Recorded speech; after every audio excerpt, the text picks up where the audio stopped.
Last year, when I moved here, I stopped tracking my income, my expenses, because feeling ko sobrang laki, nahihiya ako sa sarili ko. Baka kaya wala kang naiipon kasi ang laki ng MLI mo. Baka naman, kung san-san ka nag-spend ng money, pero marami ka palang kailangan bayaran. So this way, mas may anchor ako na ayusin yung pera ko kasi meron akong bigger goal for my money.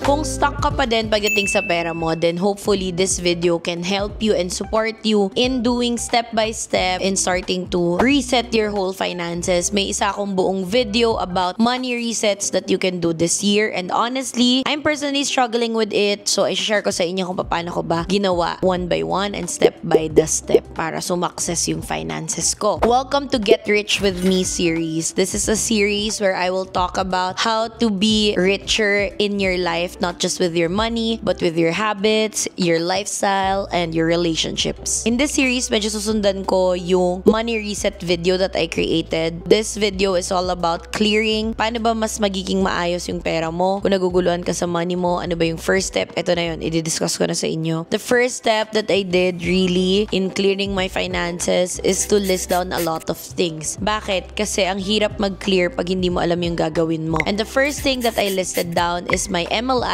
or minimum livable income. I'll be really honest with you guys because last year when I moved here, I stopped tracking my income. I stopped tracking my expenses because feeling ko sobrang laki, nahihiya ako sa sarili ko sa amount na ginrow ng expenses ko from QC to Mandaluyong. So, ang MLI should encapsulate your needs. Nandito yung housing, food, shelter, and clothing. Parang ginawa ko siya in this way: home, subscription, salary, and insurances.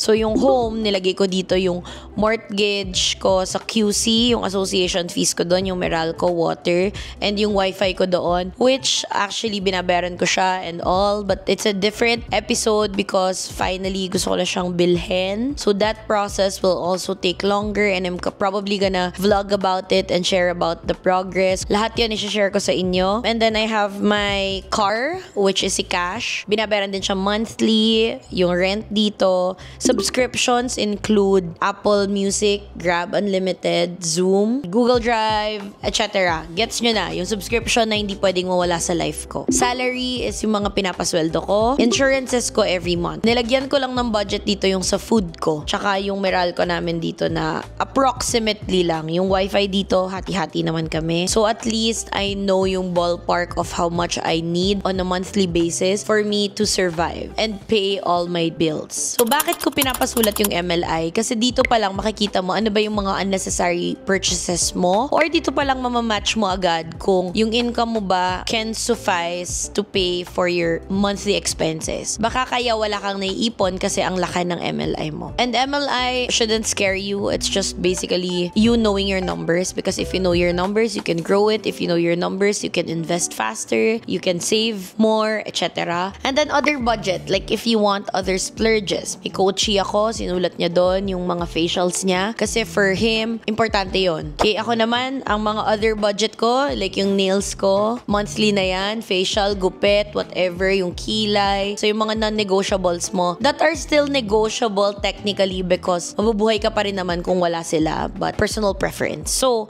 again, list them all down, huwag kang mahiya. So, wants yun. So, needs and then wants. Yun yung wants mo. At least alam mo na magkano ka to survive to pay for your needs and wants. I know I'm not gonna tell you to lower down your MLI, but probably increase your income if you need to. At least mare-reflect mo yan. Number 2 is list down all your payables. So, for example, for me, yung condo ko, rent-to-own siya, diba? So, meron pa akong binabayaran doon and magkano pa yung total payable ko, nakalista siya sa akin. Nakalista din dito sa payable ko yung mga credit card ko na unsettled for the month. Bakit sinusulat lahat ng payables mo? Kasi, baka naman, kung san-san ka nag-spend ng money, pero marami ka palang kailangan bayaran. So, when listing down your payables, it's important na alam mo kung ano pa yung mga hindi mo bayad.